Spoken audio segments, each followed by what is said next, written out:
Oke, saya mulai ya teman-teman terkait dengan pengelolaan BUMN. Nah, sebelum kita ngomong bagaimana mekanisme pengelolaan BUMN, tentunya teman-teman sudah sering mendengar apa sih yang dimaksud dengan kekayaan negara, ya kan? Nah, dalam konsepnya kekayaan negara ini terbagi menjadi dua ya.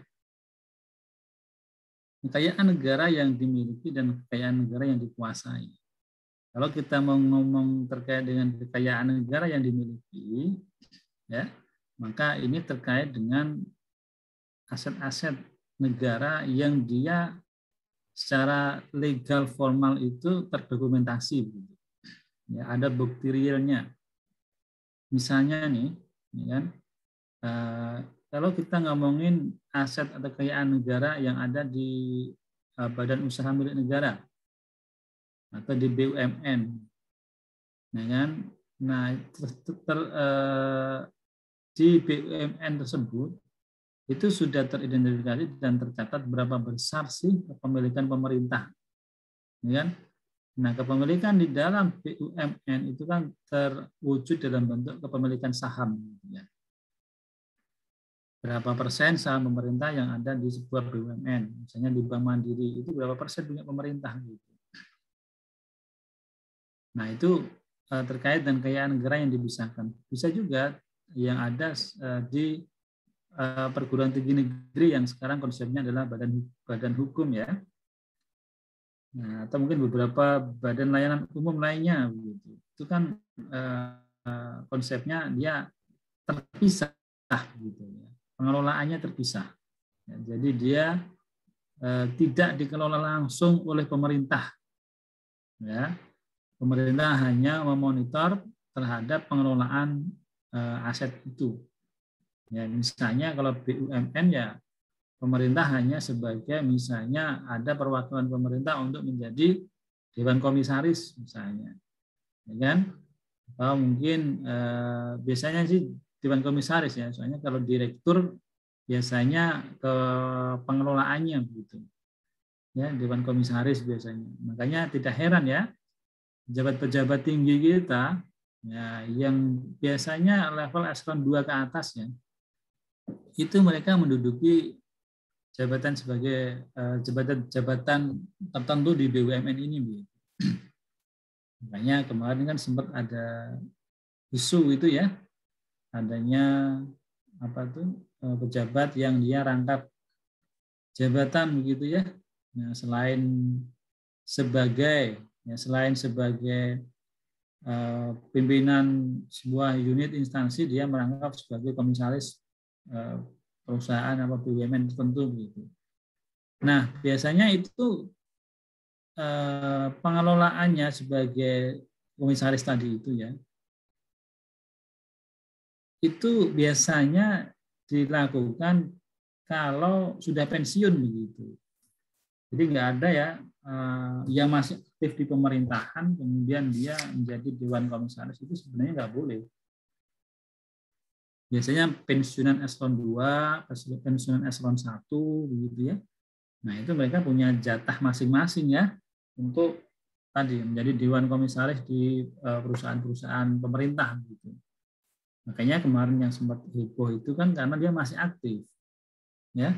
Dia aktif tapi menjadi dewan komisaris gitu. Nah, itu tidak diperkenankan sebenarnya.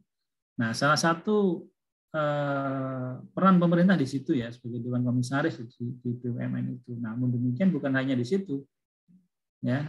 Ketika ada misalnya rapat umum pemegang saham dan sebagainya, maka peran pemerintah ada di situ. Ya. Nah, kebetulan dalam hal ini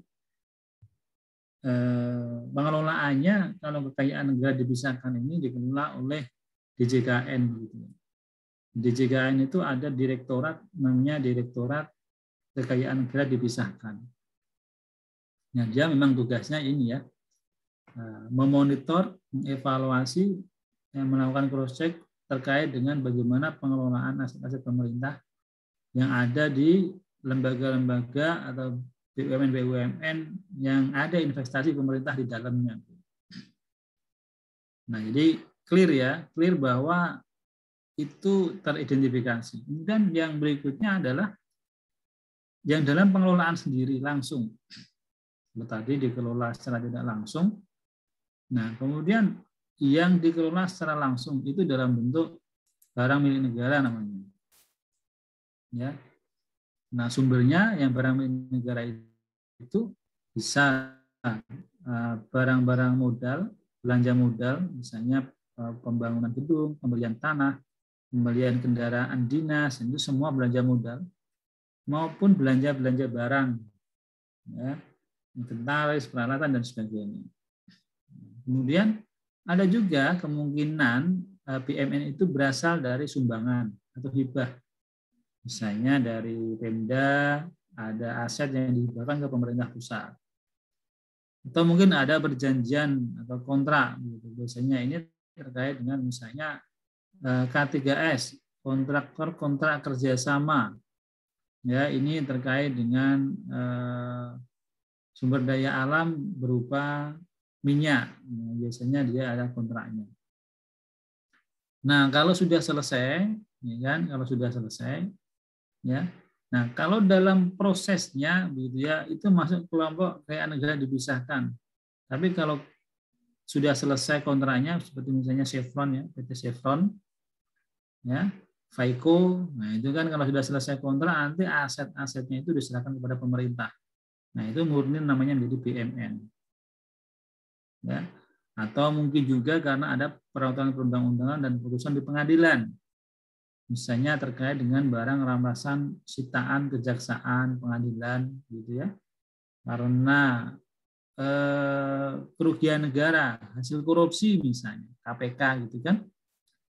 Karena penyelenggaraan yang merugikan negara, ya kan, adanya korupsi dan sebagainya, akhirnya barang itu dirampas oleh negara. Ya, kemudian oleh putusan pengadilan, maka itu nanti akhirnya menjadi barang milik negara. Ya, nah, kasus di KPK kan banyak tuh, barang-barang rampasan KPK, sitaan KPK. Ya, yang kemudian dia beralih menjadi punyanya negara melalui penetapan status menjadi barang milik negara. Itu sudah clear juga, prosesnya adalah ada dokumen-dokumen, ya, kepemilikan terkait atau dokumen pencatatan terkait dengan barang milik negara itu. Nah, namun demikian ada kekayaan negara yang konsepnya dia dikuasai begitu. Itu dalam penguasaan negara. Bumi, air, udara, ya, itu dalam penguasaan negara. Tidak ada, negara juga tidak ada sertifikat, ya kan? Tidak ada dokumen kepemilikan negara apa terhadap laut, nggak ada kan? Namun konsepnya itu dikuasai oleh negara. Nah, dalam konsep penguasaan oleh negara ini, ya kan, maka pemerintah mempunyai kewenangan untuk mengelolanya. Ya, maka ada wacana, ya kan, yang berkembang ini terkait dengan penyusunan neraca sumber daya alam. Jadi kalau kita ngomongin kekayaan negara dikuasai ini kan ngomongin terkait dengan sumber daya alam tentunya kan, air, bumi. Kalau di bumi berarti ada mineral, ya kan, tambang dan sebagainya, itu ngomongin bumi kan. Kemudian kalau kita ngomongin air, ada kelautan, sumber daya air, ya, sumber daya hutan. Kalau ngomongin bumi di hutan juga ada. Nah, kemudian pengelolaan dalam udara. Kalau udara ini masih belum kelihatan nih, ini kan pengelolaannya. Tapi yang jelas itu adalah terkait dengan bumi dan apa yang ada di atas bumi, gitu ya. Termasuk sumber daya yang di dalam bumi, ya, panas bumi, batu bara dan sebagainya lah, ya. Nah, itu konsepnya, ya, rencananya akan disusun namanya neraca sumber daya alam. Ya, tentunya kalau teman-teman sendiri, saya yakin karena ini sudah di tingkat akhir, sudah pernah belajar kan bagaimana penilaian sumber daya alam. Nah, inilah semua ini menjadi bagian dari pekerjaan yang dilakukan oleh teman-teman penilai di DJKN secara keseluruhan. Ya. Nah, nanti bagaimana mekanismenya, penilaian dan sebagainya, ini menjadi nanti ada kewenangannya. Oh, kalau yang ini nanti kewenangannya siapa? Ya. Nah, nanti kita lihat terkait dengan jabatan fungsional. ya, terkait dengan kewenangannya. Oke, teman-teman, ada yang mau ditanyakan? Jadi kalau ada yang mau bertanya langsung aja ya. Tidak usah menunggu, misalnya saya selesai, nggak apa-apa. Monggo kalau teman-teman ada yang mau ditanyakan, langsung aja bertanya. Sampai sini ada yang mau ditanyakan? Oke, kalau belum saya lanjutkan dulu. Kemudian ngomongin terkait dengan kekayaan negara. Nah, kembali kita ke barang milik negara sekarang. Kalau ngomongin barang milik negara, ya, total aset kita itu tahun 2017 itu sekitar 5.000 triliun. Nah, di situ aset itu macam-macam ya. Kalau kita lihat neraca, maka aset itu mulai dari kas, ya, aktiva tetap, aktiva lancar, aktiva tidak lancar, kan begitu. Dari total aset di tahun 2017 5.000 itu, BUMN itu lumayan tinggi proporsinya, 5 triliun, 2 triliun sendiri itu BUMN. Itu yang tahun 2017. Kemudian pada tahun 2017 itu dimulai reval yang kedua, ya, melakukan penilaian terhadap tanah, ya, bangunan, jalan, jembatan, irigasi, ya, bangunan air. Maka hasil dari reval itu kurang lebih sekitar 6 triliun. Ya, jadi ada 3 kali kenaikan, ya, yang kemudian disetujui oleh BPK tahun 2020 kemarin. Jadi kalau kita lihat petanya dari tahun ke tahun itu memang aset itu mengalami kenaikan yang cukup signifikan. Ya, ini tentunya kenaikannya karena pembelian, ya. Nah, kalau di tahun 2017 kemudian dilakukan reval di tahun 2020, tentunya ada kenaikan yang signifikan. Nah, itu karena revaluasi, ya, bukan karena pembelian. Jadi ini asetnya itu naik karena adanya revaluasi. Nah, kemudian kalau kita lihat nih porsi yang terbesar, ya, dari aset barang milik negara itu yang terbesar adalah tanah, gitu. Ya. Yang besar adalah tanah.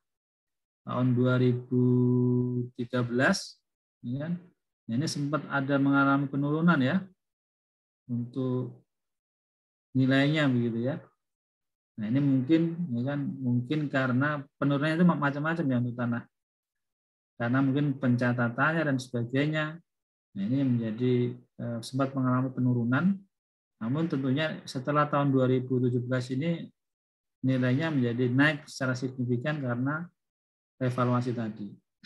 Kemudian porsi kedua adalah jalan, irigasi jaringan, ya, ketiganya peralatan mesin, gedung bangunan, KDP, dan aset tetap lainnya. Ya. Nah, ini terkait dengan porsi aset BUMN. Nah, dari aset BUMN yang ada ini, sebenarnya sumbangan terbesar, ya, itu diberikan oleh aset yang ada di Jakarta, ya kan? Diberikan oleh aset yang ada di Jakarta. Karena apa? Karena nilai aset yang ada di Jakarta itu sedemikian tinggi harganya. Nah, mungkin tadi ada satu orang dari Jakarta tadi, siapa tadi? Mbak siapa? Saya Pak Tiffany.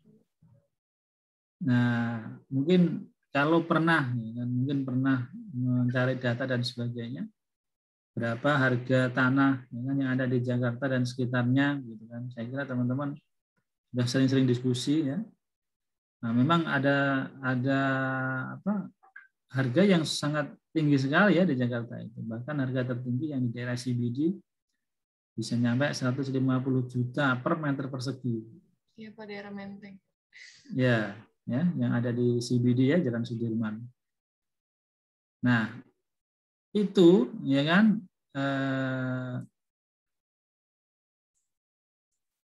apa itu aset yang sedemikian tinggi harganya tadi, gitu ya, yang di daerah-daerah yang strategis, gitu ya. Nah, ini tentunya membutuhkan perhatian khusus ini, karena ini tercermin dan terbentuk, ya, di dalam neraca pemerintah pusat. Yang menjadi isu menarik adalah tentang isu perpindahan ibu kota. Iya kan? Nah, ini menjadi isu menarik ini. Ya kan? Bagaimana nanti ketika ibu kota ini pindah ke Kalimantan? Ini tadi ada yang dari Kalimantan nggak? Nggak ada ya? Kayaknya dari mayoritas Sumatera, Jawa, Makassar tadi kan? Dari Kalimantan nggak ada di sini ya. Nah, kalau nanti ada isu perpindahan ibu kota, bagaimana nasib aset-aset terutama yang ada di Jakarta ini?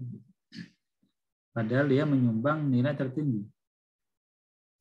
Ya, nah di sini nanti menjadi strategis sekali terkait dengan pengelolaan asetnya itu. Nah, sekarang lagi disusun regulasinya. Bagaimana terkait dengan aset-aset BUMN yang akan ditinggalkan oleh kementerian-kementerian yang akan berpindah ke ibu kota baru. Ya, karena kementerian-kementerian pusat yang ini kan dia semua di Jakarta kan. Semua kementerian ya ada ratusan sekitar 87 kalau nggak salah. 87 kementerian itu ada di Jakarta semua ya, yang kantor pusatnya. Nah, ini nanti mekanismenya akan seperti apa terhadap gedung-gedung bangunan kantor yang akan ditinggalkan ini. Nah, ini lagi disusun regulasinya. Nah, yang jelas adalah bahwa untuk pembuatan atau pengadaan kota baru itu butuh anggaran yang tidak sedikit.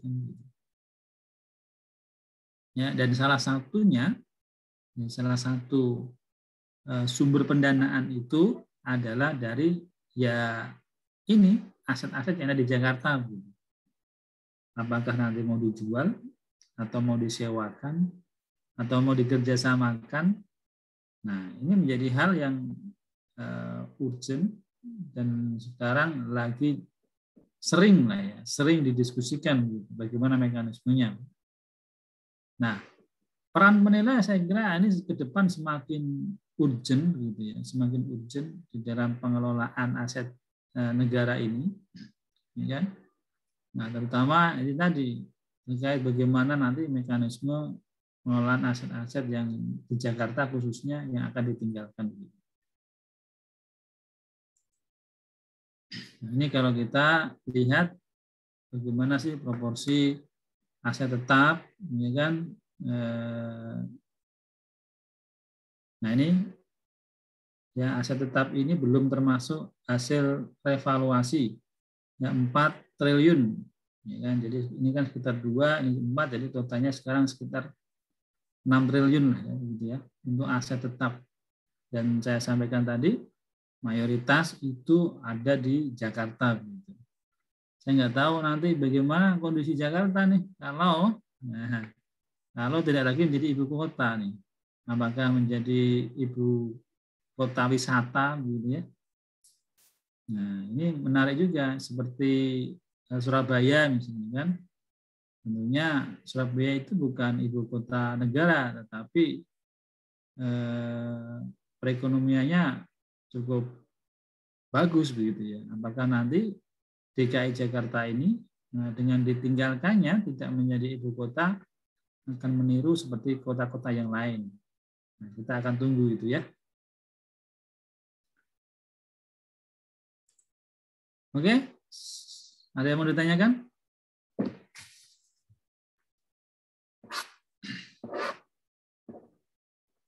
Oke, kalau belum, nah berarti saya anggap jelas ya. Kalau nggak ada yang tanya, saya anggap jelas. Kita lanjutkan terkait bagaimana sih pengelolaan BUMN itu. Nah, di dalam pengelolaan BUMN, kita mengikuti regulasi yang ada di PP 27 dan junto PP 28. Ya, sampai saat ini masih menggunakan regulasi di PP 28 tahun 2014 dengan tentang pengelolaan barang milik negara atau pengelolaan barang milik daerah. Nah, di situ regulasinya jelas ya bagaimana terkait dengan pengelolaan BUMN itu seperti apa dan bagaimana terkait dengan pengelolaan BUMD itu nanti akan seperti apa. Nah, secara detail kita bisa melihat secara umum bagaimana sih sistem atau proses pengelolaan barang milik negara itu dan bagaimana peran penilai. Peran penilai di dalamnya seperti apa. Kita bisa lihat di gambar ini ya. Jadi kebutuhan akan barang itu dimulai dengan adanya perencanaan.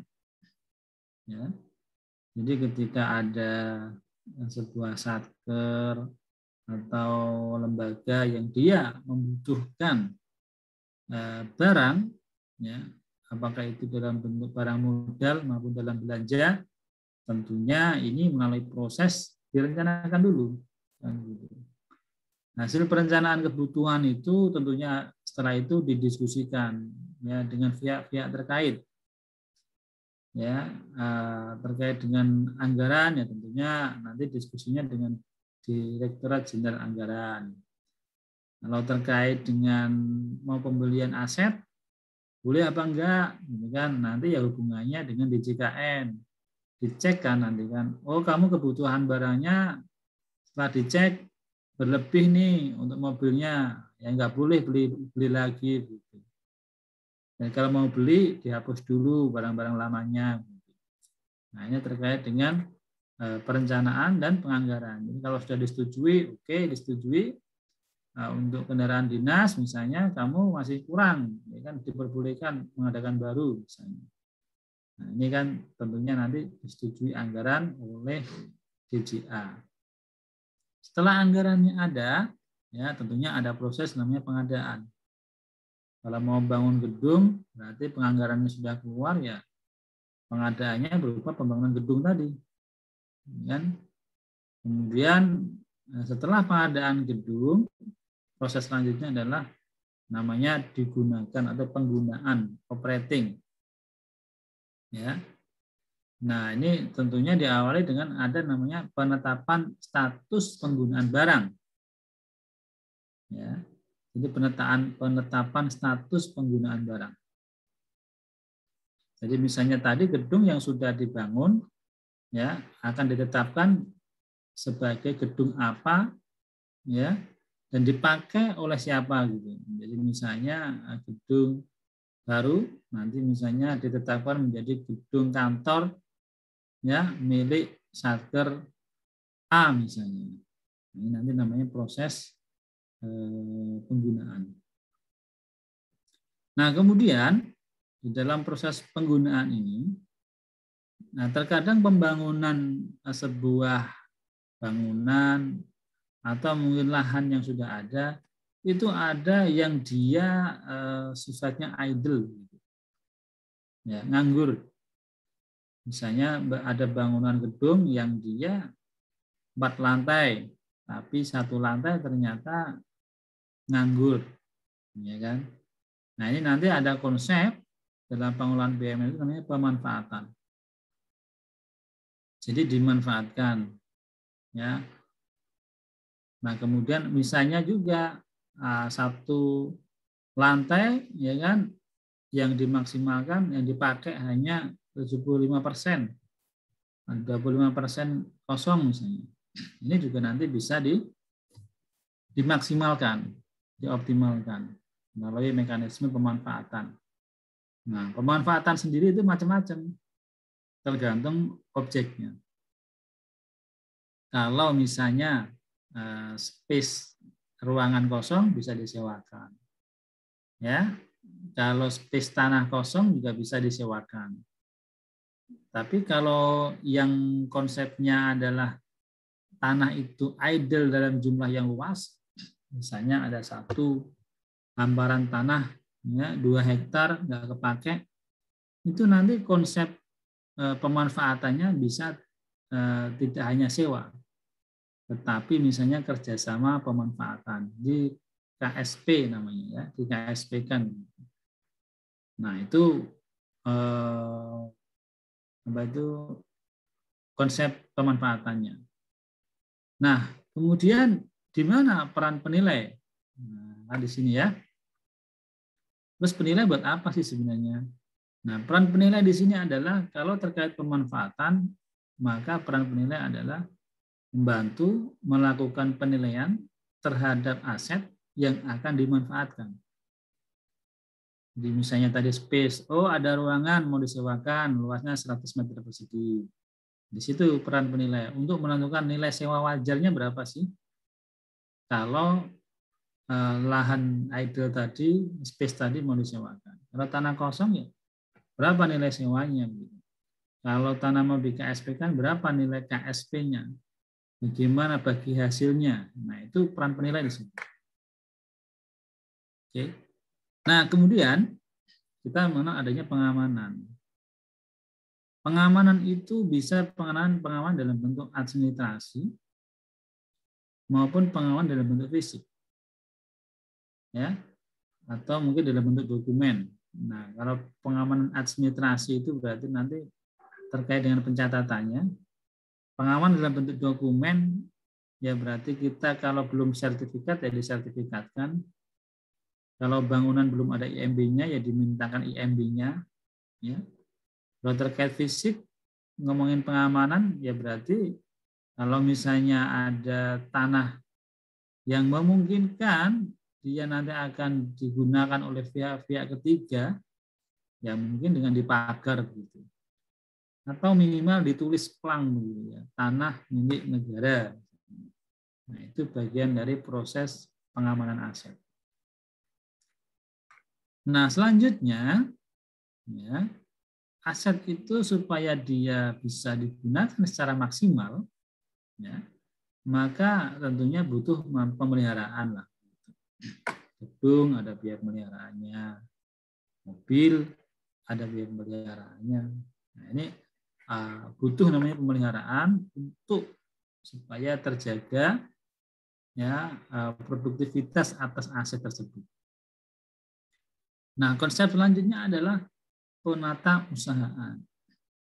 Jadi semua barang-barang tadi yang dibeli tadi harus dicatat ya, di dalam daftar barang. Kalau di BMN namanya daftar barang. Ya, ada sistem aplikasi kita namanya SIMAN, Sistem Informasi Manajemen Aset. Nah, di sana ada konsep penataan di situ. Nah, ketika dalam proses berjalannya waktu, namanya barang itu tentunya punya umur ekonomis. Ya.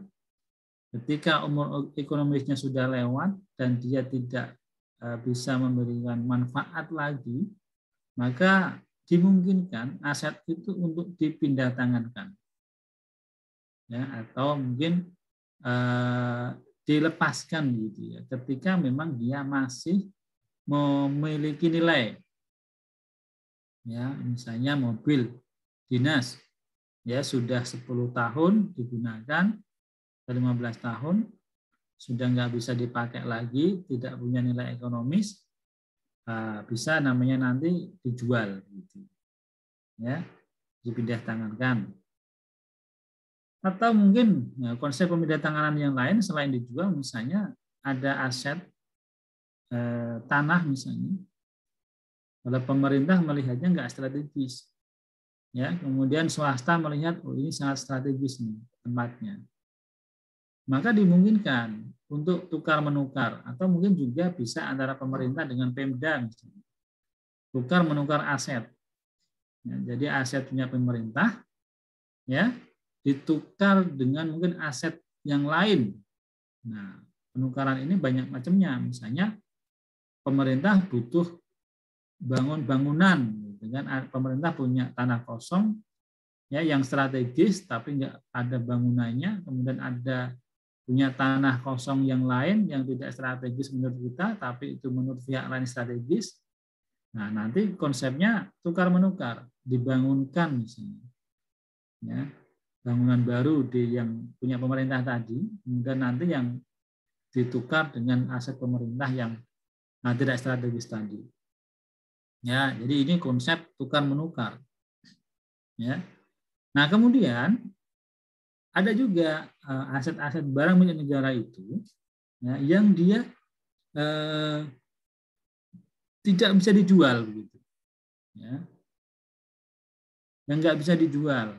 Misalnya ini biasanya seringnya itu alat-alat penelitian, alat-alat kedokteran yang dia nilainya tinggi, harga perolehannya tinggi, Tetapi ketika sudah rusak, nggak jadi pakai lagi. Kan? Siapa yang mau memakai alat kedokteran itu ya, misalnya kan kalau alat kedokteran itu ada misalnya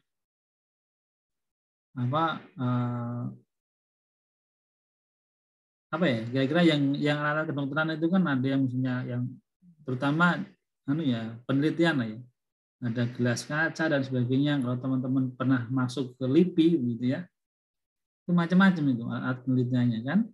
Nah itu kalau sudah rusak gitu kan, pecah misalnya, ya namanya gelas penelitian pecah, mau diapain lagi, nggak bisa kan, nggak bisa dijual ya. Kalau misalnya alatnya itu sudah rusak dan tidak ada suku cadangnya, ya siapa juga yang mau beli kan. Nah ini biasanya nanti dia tidak dijual, tetapi dimusnahkan konsepnya. Ya. Jadi dimusnahkan, jadi tidak perlu ada penerimaan negara, tetapi ya dia langsung dimusnahkan. Nah, terhadap BMN tadi ya, baik yang dipindah tangankan, yang sudah dijual tadi, maupun yang sudah dimusnahkan tadi, tentunya dia harus dikeluarkan dari daftar barang. Ya, dia harus dikeluarkan dari daftar barang. Nah, proses pengeluaran dari daftar barang itu namanya write off atau penghapusan.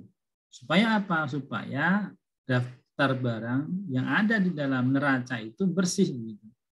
Jadi kalau nilai aset di neraca itu 3 triliun, ya 3 triliun yang memang itu aktif. Jangan sampai ya nilai di neraca 3 triliun tetapi yang 1 triliun ternyata barang-barang bekas semua, yang nggak bisa dioptimalkan. Nah ini yang kemarin terjadi kan, sebelum reval. Nah ketika reval kan ketahuan semua tuh. Nah, akhirnya ya dengan mekanisme reval ini tentunya membuat aset-aset pemerintah ini dibikin sedemikian rupa prosesnya dalam pengelolaannya supaya dia menjadi clear. Ya, memang benar-benar aset-aset yang dikelola ini adalah aset-aset yang bisa dioptimalkan penggunaannya. Nah, kemudian di dalam proses pelaksanaannya tentunya ya membutuhkan pembinaan, pengawasan dan pengendalian, karena yang melaksanakan kegiatan proses pengelolaan BUMN ini adalah kementerian lembaga, begitu. Ya, Satker lah. Nah, tentunya butuh di pembinaan. Dalam hal ini institusi yang melakukan pembinaan terkait dengan pengelolaan aset ini adalah DJKN. Ya. Nah, kemudian di dalam proses pelaksanaan ini tentunya ya tadi ya teman-teman bahwa harus dijalankan dengan asas kepastian hukumnya, asas transparansinya. Kalau pengadaan ya tentunya harus transparan dan keterbukaan. Ya, kemudian dalam pengadaan juga harus melihat efisiensinya. Perlu nggak sih sebenarnya pembelian aset ini? Ya kan? Kemudian juga akuntabilitasnya, ya, konsep pencatatannya harus jelas terkait dengan akuntabilitasnya.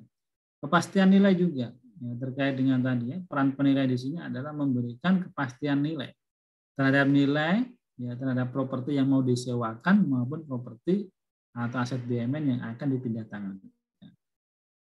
Nah, oke ya teman-teman, ini terkait dengan proses pengelolaan BUMN. Ya. Ada yang mau ditanyakan? Silahkan. Oke. Nah, nggak ada yang bertanya. Berarti clear ya. Clear.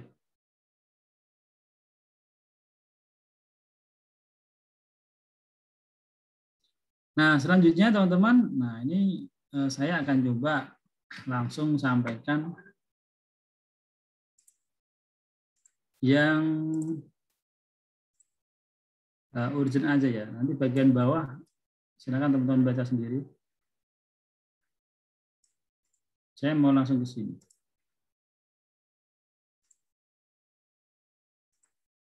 Nah, ini terakhir yang akan saya sampaikan dalam sesi ini adalah terkait dengan paradigma baru.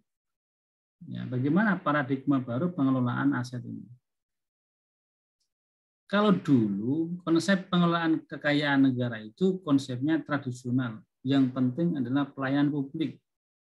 Ya, bagaimana memberikan pelayanan yang terbaik. Ya, terhadap aset pun demikian.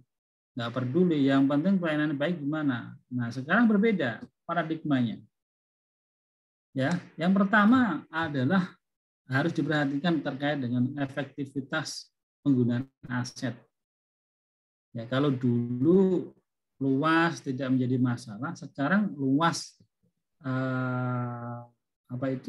gedung itu sangat harus diperhatikan terkait dengan pelayanan ini tentunya. Ya. Jadi yang seandainya ya, ruangan itu cukup dengan 100 meter persegi, ya, misalnya ruang pelayanan itu 100 meter persegi, ya tidak usah dengan 500 meter persegi. Ya. Demikian juga dengan space yang dipakai oleh para pegawainya. Ya. Kalau satu orang itu cukup dengan 2,5 kali 2,5, ya nggak perlu ya kemudian 2,5 kali 3 meter juga nggak perlu. Nah itu ada ukurannya ya, ada ukurannya, ada standar, namanya standar kebutuhan barang. Nah itu disusun dan ada standarnya sehingga di dalam pengelolaan gedung nanti ketahuan itu, ya ketahuan berapa sih yang dibutuhkan. Ya, kalau ada sebuah kantor dengan pegawai sekian, ya, jumlah pegawai sekian terdiri kepala kantor 1, kepala seksinya ada berapa, pelaksananya ada beberapa, ya kan? Ini bisa dihitung kebutuhan luas bangunan gedung yang dibutuhkan untuk pelayanan. Ya, nah kemudian juga ada konsep cost saving. Jadi pengelolaan aset barang milik negara ini ya ada mekanisme namanya wasdal, pengawasan dan pengendalian. Di dalam konsep wasdal ini, maka Satker atau kementerian itu diminta untuk melaporkan aset-aset idle-nya kepada DJKN. Tujuannya apa? Ya, tujuannya adalah supaya bisa diketahui aset mana saja yang idle. Sehingga kalau ada sebuah satker yang dia masih belum punya kantor, ya, maka nanti bisa memanfaatkan aset idle tadi. Jadi tidak perlu sewa, ya, atau tidak perlu bangun gedung. Sehingga apa? Ada cost saving yang diterima oleh pemerintah dalam hal ini. Ya, yang tadinya biaya harus dikeluarkan untuk sewa, nggak jadi kan? Ini namanya cost saving. Yang tadinya harus bangun gedung, nggak jadi. Yang tadinya harus beli tanah, nggak jadi. Nah, ini ada cost saving yang diharapkan akan diperoleh apabila mekanisme pengelolaan ini tertata dengan baik. Nah, target yang lain tentunya adalah di dalam pengelolaan kekayaan negara itu terkait dengan penerimaan PNBP. Sekarang semua satker punya target PNBP dari aset. Sehingga banyak satker yang dia mengoptimalkan space-space-nya itu untuk dimanfaatkan. Misalnya space yang kosong dibuat ATM, disewakan untuk ruang ATM, disewakan untuk kantin, ya kan? Atau kemudian kalau di depan kantor yang strategis mungkin ada baliho, ya, videotron dan sebagainya. Nah, ini bagian dari upaya pemanfaatan aset. Nah, terkait dengan BUMN ya tentunya supaya bagaimana caranya ya investasi pemerintah di BUMN, BLU ini bisa memberikan nilai tambah ya investasi itu gitu. Makanya tadi ada Direktorat Kekayaan Negara dipisahkan ya. Direktorat KND ini ya tujuannya untuk meningkatkan nilai tambah investasi pemerintah. Nah, tentunya targetnya adalah peningkatan tata kelola pemerintahan. Ya, dengan konsep yang tadi diuraikan di atas, tentunya tata kelola pemerintahan ini akan menjadi lebih baik, yang pada akhirnya adalah akan mendorong pertumbuhan ekonomi secara keseluruhan. Gitu. Jadi kekayaan negara kita ini diharapkan mampu mendorong pertumbuhan ekonomi. Ya, Bu Menteri sampaikan bahwa konsep di negara maju, ya, maka aset itu yang produktif, aset yang aktif bekerja, bukan pegawainya yang aktif bekerja. Nah, kalau di Indonesia aktifnya asetnya pada nganggur, ya, orangnya yang sibuk cari PNBP, kan gitu.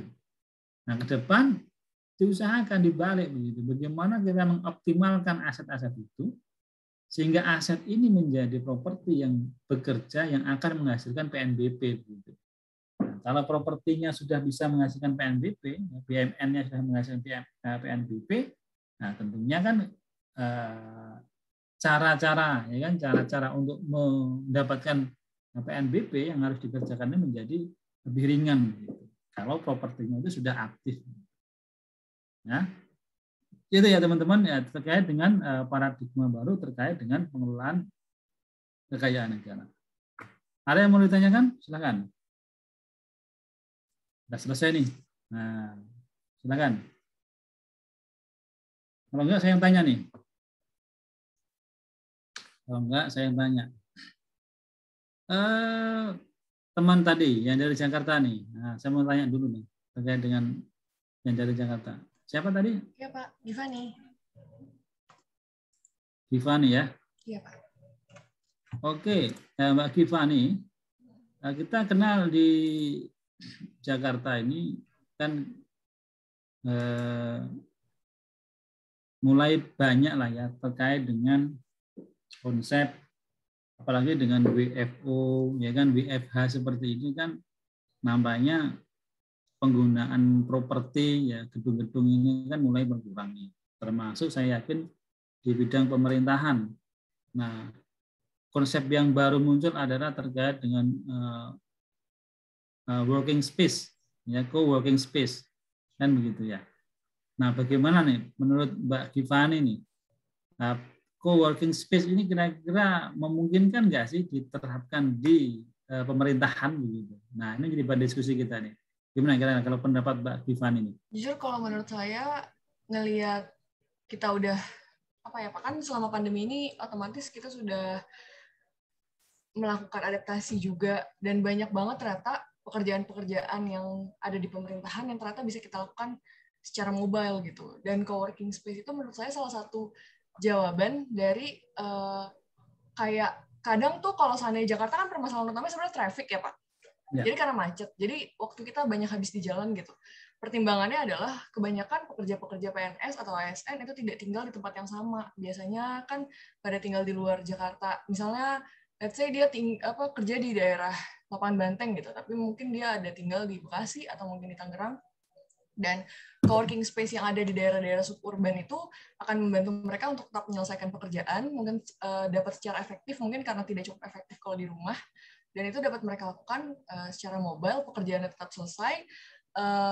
Banyak juga meeting yang terjadi di tempat coworking space, yang itu bisa menghemat waktu mereka juga. Kalau menurut saya, coworking space itu salah satu jawaban dari padatnya traffic dan banyaknya waktu yang dihabiskan di jalan, kalau menurut saya justru. Oke. Ya, terima kasih Mbak Givani. Yang lain ada pendapat? Silakan. Pendapat yang lain? Nah, Faisal, gimana pendapatnya Faisal? Mungkin untuk pada kondisi pandemi seperti ini cocok untuk diterapkan, Pak, working space. Kalau sudah nggak pandemi? Mungkin bisa disesuaikan ingin kembali ke seperti dulu atau meneruskan konsep baru itu, Pak. Oke. Jadi cocok kalau menurut Mbak Givani tadi namanya co-working space ini menjadi salah satu solusi ya ke depan. Iya, jadi tidak kembali ke zaman dulu lagi lah semua harus ngantor gitu. Kayaknya apalagi generasi milenial sekarang kan lebih suka kerjanya pakai teknologi gitu ya. Iya. Nah, oke, nanti ini sebenarnya pembahasan yang lumayan bagus untuk didiskusikan ini. Ada pendapat lain?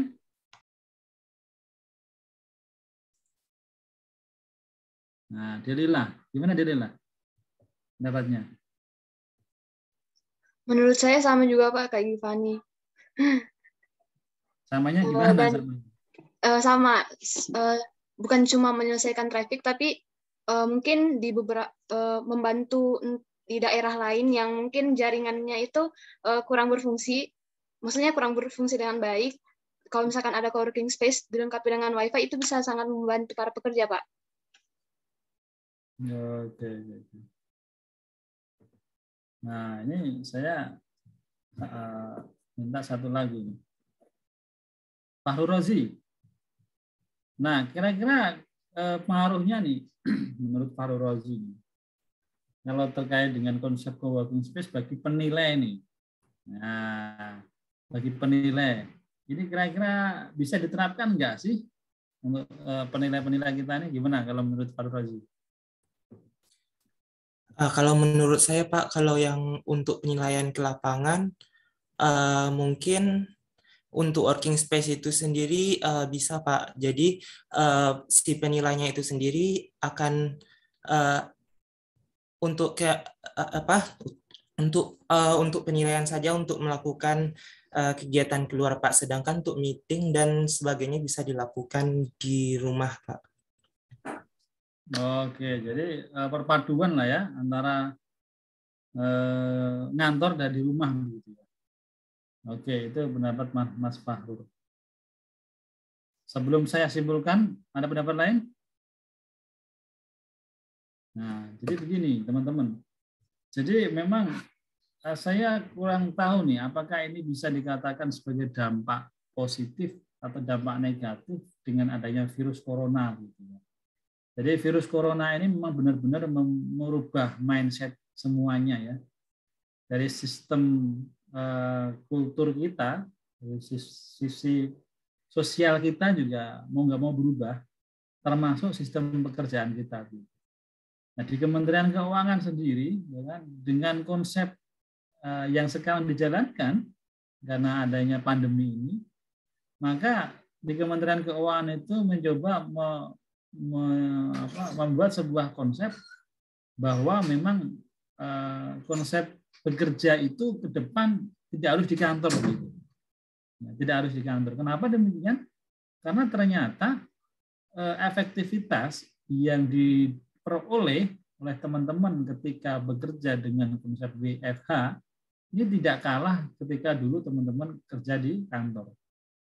Justru keuntungan mungkin ya, kalau keuntungannya kalau dulu mungkin kalau di kantor mungkin dari sisi biaya pemeliharaan bangunannya meningkat karena semua harus ke kantor begitu ya. Semua menggunakan listrik kantor, semua menggunakan AC dan sebagainya.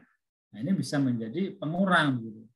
Nah, sisi lain ini juga menguntungkan juga bagi pegawai ya, di mana mereka dengan konsep seperti ini ya ternyata dari sisi produktivitasnya dia tidak menurun ya, dan dari sisi hubungan dengan keluarga juga menjadi lebih baik gitu, dengan dampak sekarang yang dirasakan begitu ya. Nah, memang untuk DJKN sendiri untuk Kementerian Keuangan ya, sistem yang dibentuk sudah kayaknya mengarah ke sana. Artinya konsep ini kemungkinan akan terus dijalankan begitu ya, dengan sistem WFO WFH, meskipun mungkin tidak selama inilah begitu, tidak selama ini. Jadi misalnya mungkin nanti konsepnya 3 minggu kantor, seminggu di rumah misalnya, ya kan? Nah ini hal yang positif ya dengan adanya pandemi yang bisa kita ambil hikmahnya. Nah kaitannya dengan coworking space sebenarnya memang konsep yang dulu biasanya untuk bangunan-bangunan ruangan kantor itu kan cenderung satu pegawai itu dia punya tempat duduk sendiri-sendiri kan gitu. Oh saya tempat duduknya di situ dan sebagainya. Nah, sekarang sudah mulai berubah tuh. Ya. Jadi ada tempat yang semacam didesain sedemikian rupa, disitulah teman-teman kalau mau bekerja itu bisa, meskipun ke kantor ya, meskipun ke kantor dia menggunakan tempat yang sama yang bisa dipakai oleh orang yang lain. Nanti untuk alat-alatnya dan sebagainya dia ada locker. Ya, konsepnya seperti itu sudah dimulai dijalankan. Kalau di DJKN sendiri, ya di kantor pusat itu semua sudah seperti itu. Ya, Nah, apalagi dengan konsep tadi, konsep on off ke kantor ya. Nah, ini kan akhirnya sebuah kantor tidak membutuhkan ruangan yang cukup besar ya, dengan adanya konsep ini, sehingga nanti mungkin perencanaan ruangan akan menjadi berubah ke depannya ya, dan tentunya ini akan menjadi konsep yang lebih efisien di dalam pengelolaan aset gitu. Artinya kalau yang tadinya satu unit itu satu lantai, ya mungkin nanti satu lantai bisa dipakai oleh 2 unit kan, karena tadi konsepnya adalah ternyata tidak membutuhkan lahan atau ruangan yang terlalu luas ya untuk melakukan pekerjaan. Karena apa? Sebagian teman-teman mengerjakannya di rumah. Termasuk yang tadi, bagaimana peran penilai? Memang penilai tidak bisa ya, kalau kita ngomongin penilai ini dia tidak bisa kerja di rumah terus. Ini kan karena konsep penilaian ini kan harus ke lapangan. Ya. Konsep penilaian harus di lapangan. Ini kan, nah tentunya ini butuh tempat lah ya. Artinya ketika ada penugasan dia ke lapangan, dan ketika selesai ke lapangan dia harus ke kantor kan begitu. Nah, konsepnya sama. Jadi ketika memang ada kegiatan yang mengharuskan ke lapangan, dia bisa ke kantor. Tetapi untuk mengerjakannya, nah sekarang teman-teman juga begitu, mengerjakannya ternyata bisa dikerjakan di rumah, ya, melakukan kegiatan penilaian, mencari data dan sebagainya. Nah ini bisa ya, ternyata bisa dikerjakan di rumah oleh teman-teman, kecuali memang untuk waktu-waktu tertentu, misalnya dia harus mencetak laporan penilaiannya, ya mau nggak mau harus ke kantor begitu. Meskipun konsep ke depan pun ya, sistemnya sudah mulai soft copy ya, tidak lagi hard copy begitu. Jadi nampaknya memang konsep coworking space ini mulai digalakkan di semua unit pemerintahan. Di Kementerian Keuangan sendiri sudah mulai dijalankan begitu ya, karena mengingat efisiensi dan efektivitas penggunaan aset ini. Nah, bahasan yang menarik juga tentunya nanti hubungannya dengan itu tadi, perpindahan ibu kota begitu ya. Nah, apakah perpindahan ibu kota ini menjadi efektif atau tidak begitu ya, dengan konsep kinerja kerja working space ini gitu. Dengan konsep WFO WFH yang selama ini dijalankan oleh teman-teman gitu. Ini kan, nah ini nanti tinggal kita tunggu saja nanti ya perkembangannya gitu ya, apakah dengan konsep ibu kota baru itu apakah benar-benar nanti bisa optimal begitu ya. Jangan-jangan nanti udah terlanjur dibuatkan gedung yang megah, yang mewah dan sebagainya. Nah, ternyata separuh orangnya nggak ada di tempat gitu ya, karena pada WFH gitu kan. Nah, itu ya yang perlu menjadi bahan pertimbangan. Namun karena kembali ya, kalau masalah kebijakan, ya, masalah kebijakan pimpinan, apalagi ini kebijakan presiden begitu ya, maka tidak ada yang bisa membantah. Ya. Tidak ada yang bisa menolaknya. Kalau presiden ngomong pokoknya tahun 2024 ada ibu kota baru di Kalimantan, ya sudah. Nah, sekarang unsur-unsur yang ada di bawahnya ya tinggal nyiapin saja fasilitasnya kan. Bagaimana konsep pembentukannya di sana, bagaimana pengelolaan aset yang ditinggalkan. Nah, ini menjadi pekerjaan di level bawahnya. Ya, dalam rangka tadi memenuhi sebuah kebijakan yang memang harus dijalankan. Oke teman-teman, saya kira diskusi kita saya cukupkan demikian ya. Ini waktu sudah mau jam 12. Terakhir mungkin ada satu pertanyaan lagi, kalau memang ada yang mau bertanya, saya buka. Oke, kalau nggak ada, saya kira cukup ya teman-teman. Terima kasih atas kesediaannya, atas waktunya yang sudah diluangkan. Insya Allah nanti kita ketemu lagi ya di sesi di pertemuan berikutnya, insya Allah Sabtu depan. Dari saya cukupkan. Terima kasih semuanya. Salam sehat, dijaga kesehatannya. Selamat siang. Assalamualaikum warahmatullahi wabarakatuh. Waalaikumsalam.